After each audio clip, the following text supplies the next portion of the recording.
Всем привет, с вами Тори-чан. За 13 лет в Японии я жила в нескольких местах и посетила много апартаментов и домов моих японских знакомых.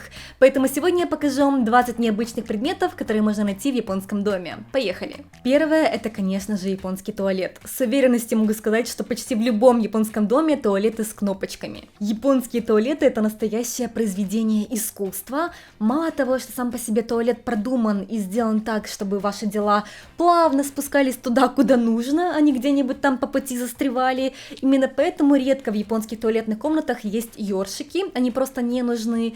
И также в крышку встроено подмывание, которым можно управлять через специальный пульт. Тут есть целый отдел крышек для туалета умных. Можно просто прийти и купить себе вот такую крышку, где есть подмывание, подсушивание, что там еще есть, подогрев. Такой пульт пугает людей, кто впервые приезжает в Японию, поскольку на нем чаще всего написано все только на японском языке, но ничего трудного нет. Например, у этого туалета есть несколько функций. Это попа, сила, то есть сильное подмывание попы, биде, и также можно изменить силу струи воды и даже температуру. У нашего туалета в доме, где мы сейчас живем, есть функция массаж.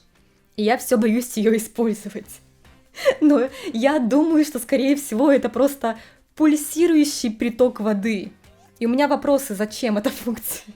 Еще одна необычная особенность японских туалетов – это встроенный кран. Это сделано специально для экономии воды в моделях, где есть бачок, поэтому когда вы набираете воду в бачок туалета, она набирается не напрямую в бачке, а льется через кран, так, чтобы у вас было время помыть даже этой чистой водой руки. Поэтому вы не только набираете бачок туалета, но и можете использовать ее, чтобы мыть руки после туалета, что довольно удобно и экономит воду. Именно поэтому в японских домах в туалетах иногда висит маленькое полотенечко, которым можно вытереть руки после того, как помыли руки в туалете. И не волнуйтесь, вода в туалете из крана льется чистая. Второе. Туалетные тапочки. Во многих японских домах, а также общественных местах, как рестораны и больницы, в туалете стоят специальные туалетные тапочки. Поэтому, допустим, вы кому-то в гости пришли, вам дают обычные тапочки, в которых можно ходить по квартире или по дому, и когда вы идете в туалет, там стоят еще и отдельные специальные тапочки для туалета,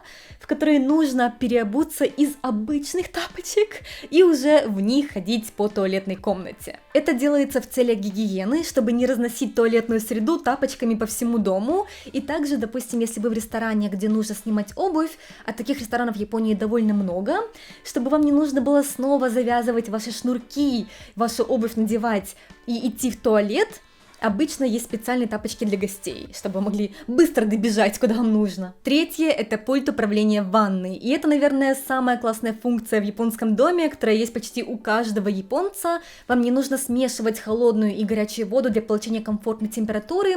Вы просто вводите нужную вам температуру вот в такой панели, допустим, 39 градусов, и этой температурой набирается вода в ванне. Также можно делать бронь, допустим, я хочу в 8 вечера ванну принять, и я ввожу это время, и к 8 вечера ванна полностью набрана нужной мне температуры. Мне не нужно бегать смотреть, перелилась она или нет, поскольку набирается нужное количество литров. И также есть кнопочка для вызова человека, поэтому, допустим, если я лежу в ванне, и мне нужно, чтобы Изми принес мне воды, я не должна кричать ему и звать его, я просто могу нажать эту кнопочку, и он будет слышать у нас в кухне специальный такой звук, что вас вызывают в ванне.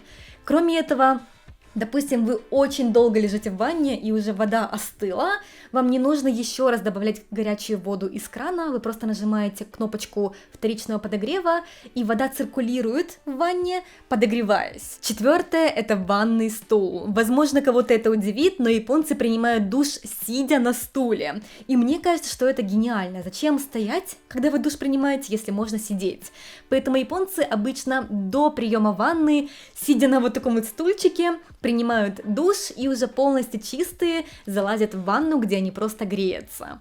И таких стульчиков огромный выбор в магазинах, разных дизайнов, и обычно они сделаны из пластикового материала, чтобы их было легче мыть, или иногда из дерева. Мы используем вот такой простой белый пластиковый стул, но со встроенным магнитом, поэтому можно его примагничивать к стенам в ванне. Да, в Японии обычно ванны тоже сделаны из магнитных панелей, поэтому много разных вещей можно к стенам приделывать, если в них магниты есть. Пятое. Также в японской ванной комнате иногда можно найти шланг, которым переливают воду из ванны, уже один раз использованную, в стиральную машинку. И в Японии обычно в ванне не купаются, а уже чистые после душа просто расслабляются в теплой воде, поэтому считается, что просто эту воду сливать это как-то расточительно, и поэтому некоторые семьи для экономии воды эту воду используют для стирания одежды. И обычно стиральные машинки стирают несколько раз, поэтому первый раз используется эта вода и дальше уже ополаскивается чистой новой водой. Шестое — это японский душ для здоровой кожи и волос. В Японии последние годы очень популярны разные насадки для душа, в особенности от японской фирмы под названием Рефа, и такие насадки позволяют вам контролировать поток воды и даже делать его настолько мелким, что, как они говорят, капельки получаются мельче, чем ваши поры, поэтому такие мелкие капельки легче омывают вашу кожу, лица и головы, делая ее более нежной и здоровой. И честно скажу, это не реклама, я у наших друзей японцев, кто занимается как раз таки косметикой по уходу за кожей головы и волосами, опробовала в доме такую насадку для душа, и это реально очень прикольная вещь, но довольно дорогая. Седьмое — это железные ставни на окнах. Поскольку в Японии каждый год хотя бы несколько раз бывают тайфуны, а тайфун — это очень сильный разрушительный ветер, который может с большой силой кинуть тебе что-нибудь в окно, железные ставни — это необходимость жизни здесь. В новых квартирах окна делают уже более прочные, поэтому ставни не нужны, но вот в старых квартирах и домах они есть. Мы сейчас живем в довольно старом доме, поэтому каждый раз, когда по новостям говорят, что приближается тайфун, мы обязательно закрываем наши окна вот такими железными ставнями во всех комнатах, где они есть. Восьмое — это крепители для мебели от землетрясений. Да, в Японии бывают не только тайфуны, но и, конечно, землетрясения, поэтому нужно быть всегда готовым. И если мебель слишком высокая, допустим, это какой-то большой шкаф, если будет землетрясение, он может упасть, и это довольно опасно. Поэтому часто в японских домах используют специальные такие, как крепители, которые можно приделать ваш шкаф к потолку, чтобы он не так сильно трясся и не упал, если будет землетрясение. Даже бывают суперсильные липучки, на которые можно прикрепить важные вам вещи, допустим, телевизор или компьютер, чтобы они не упали во время землетрясения, но нужно быть готовым, что вы их прикрепляете навсегда. Девятое. Крепление для ламп. В Японии очень интересная система, как они устанавливают освещение в комнатах, которая меня довольно сильно удивила, когда я сюда впервые переехала. Когда вы снимаете квартиру в Японии, чаще всего она идет без ничего, без мебели, без освещения, даже иногда без кондиционера, и вот освещение нужно приделывать самому. И обычно в Японии есть один стандарт крепления для ламп, который подходит для абсолютно всех ламп, которые в Японии продаются, и это невероятно хорошо продумано. Поэтому вы можете купить любую лампу, даже IKEA подстроилась под японский формат, и сами ее дома установить. Причем все очень просто, вы просто вставляете лампу в крепление, проворачиваете, и она работает. Десятое. Шкафы Ошире. Это вид японских шкафов, которые пугают всех иностранцев, кто в Японию впервые переезжает и не понимает, зачем японцы сделали такие глубокие шкафы, метр глубиной, в которых невозможно нормально одежду повесить. По-настоящему это именно традиционные шкафы, они есть почти в любом японском доме, традиционном особенно, и иногда в японских апартаментах даже новых. И такие шкафы делают специально глубокими, чтобы в них хранить японские матрасы футон. Поэтому они не продуманы для одежды, и почему-то, кроме этих шкафов, в японских квартирах другие шкафы редко делают. 11. Японские стиральные машинки. Многие иностранцы, кто переезжает в Японию, удивляются, что японские стиральные машинки стирают холодной водой. И некоторые даже недовольные считают, что холодная вода не смывает пятна и стирает хуже в принципе. Я лично не сталкивалась с проблемами. Мне наоборот нравится, что если вы стираете холодной водой, вам не нужно разделять одежду на разные цвета. Я, допустим, стираю черное, белое, красное, все вместе, и цвета не расплываются и не влияют друг на друга, что очень удобно. И как я сказала ранее, в Японии обычно квартиры сдают без ничего, поэтому все нужно покупать самому, включая стиральную машинку, а это не очень дешевое удовольствие. И поэтому некоторые люди пользуются Coin Laundry, тоже довольно удобно, или покупают мини-стиральные машинки. Например, вот такая очень простая маленькая ручная стиральная машинка, куда вы закидываете несколько маек в воду и прокручиваете все это вручную. А вот это маленькая автоматическая стиральная машинка, которую не нужно самому крутить, она может это сама делать, электрическая, поэтому это удобнее. В нее, конечно, помещается всего лишь 1-2 майки, но для тех, у кого нет дома стиральной машинки, это вполне себе вариант. 12. Практически в любом японском доме можно найти необычные приспособления для уборки, и я могу сделать целое отдельное видео на эту тему, поскольку японцы обожают уборку и разные необычные изобретения. Эта штука тоже смотрится очень удобно, думаю, может быть, купить. Это ведро, которое само моет швабру, то есть вы просто вот так погружаете швабру в ведро, прокручиваете, и оно вам ее моет, не нужно ее вручную отжимать. Нам срочно нужно это купить. Это тапочки, которыми можно протирать пол, когда вы ходите по дому. Это же гениально. 13. В особенности в японских традиционных домах часто можно встретить раздвижные двери под названием shoji, сделанные из рисовой бумаги, которые используются как ограждение для разделения комнат вместо стен. И, конечно же, никакой звукоизоляции или теплоизоляции они не дают, но до сих пор часто используются, особенно в традиционном японском стиле. Допустим, вот так выглядит дом родителей Изуми, и мы, когда там ночевали, пытались вести себя очень тихо, поскольку нас, наверное, было слышно на весь дом. 14. Татами. Это тоже пережиток японского традиционного дома. Это модульный пол, который делается из соломы, и раньше им выкладывали абсолютно все комнаты в японских домах.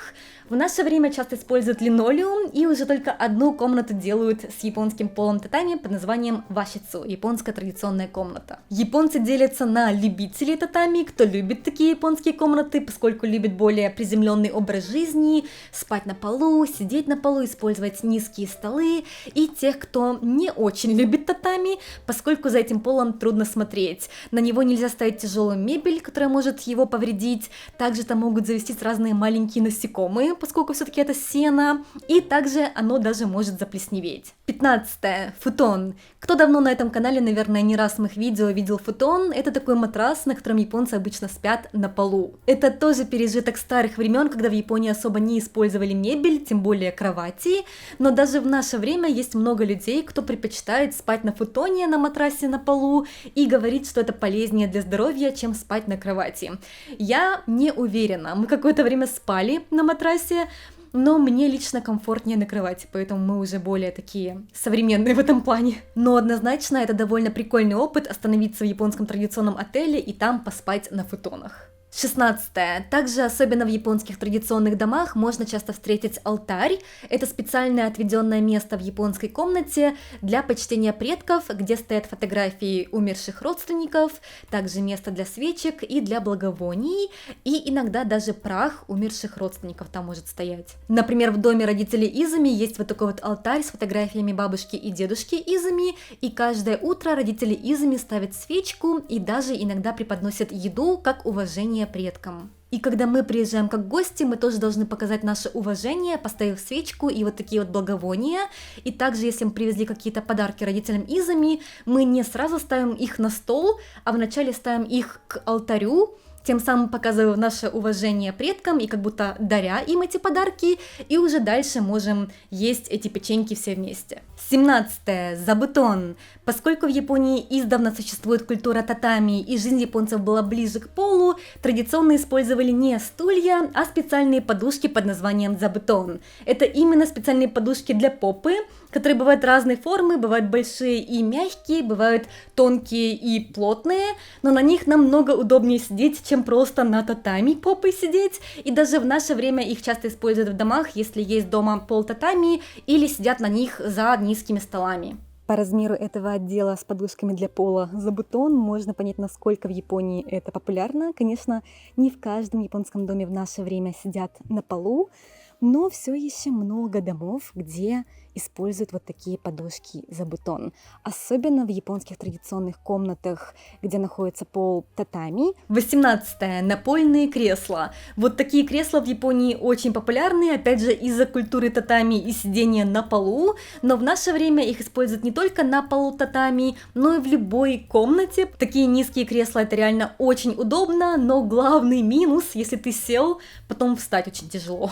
19. Сушка для футона. Японцы, кто спят на матрасе футон на полу, обычно не оставляют его лежать просто на полу, поскольку из-за высокой влажности футон может заплесневеть, поэтому обычно его сворачивают и прячут внутрь большого шкафа ошиире, но даже внутри шкафа не всегда бывает очень сухо, поэтому влажность и маленькие насекомые могут завестись в футоне, поэтому некоторые японцы используют специальную сушку для футонов, которая выглядит как вот такой вот большой пылесос, вы ее засовываете между матрасами, включаете, и она высокой температурой, по идее, должна высушить всю влагу и даже убить маленьких насекомых, которые могут там завестись. И поскольку в японских, особенно старых домах, довольно холодно зимой, некоторые японцы используют такую сушку не только для сушения футона, но и чтобы подогреть футон перед тем, как идти в него спать. И 20. Это многофункциональные шторы. До Японии я не знала, что такое существует. Вот такие шторы идеально подходят для японских апартаментов, особенно в центре Токио, где шумно на улице может быть, или свет от соседних домов и с улицы поступает внутрь квартиры. И такие шторы сделаны специально, чтобы не пускать свет, не пропускать шум также и жару, холод с улицы. Идеально для японских квартир, особенно учитывая, что многие японские квартиры с однослойными окнами, которые не помогают особо при холоде или жаре или шуме. И это реально помогает. У нас были такие шторы, когда мы в Токио жили. До появления вот таких функциональных штор в Японии пользовались вот такими пластиковыми шторами, чтобы отграждать холодный воздух с улицы. Конечно же, это не помогает совершенно для звукоизоляции. Это были 20 необычных предметов японского дома, а что бы из этого вы бы хотели, чтобы было в вашем доме? Жду ваших комментариев. Если вам понравилось это видео и вы бы хотели поддержать мой канал, вы можете поставить лайк, подписаться или угостить меня кофе по ссылке в описании этого видео. Всем большое спасибо за просмотр, всем пока!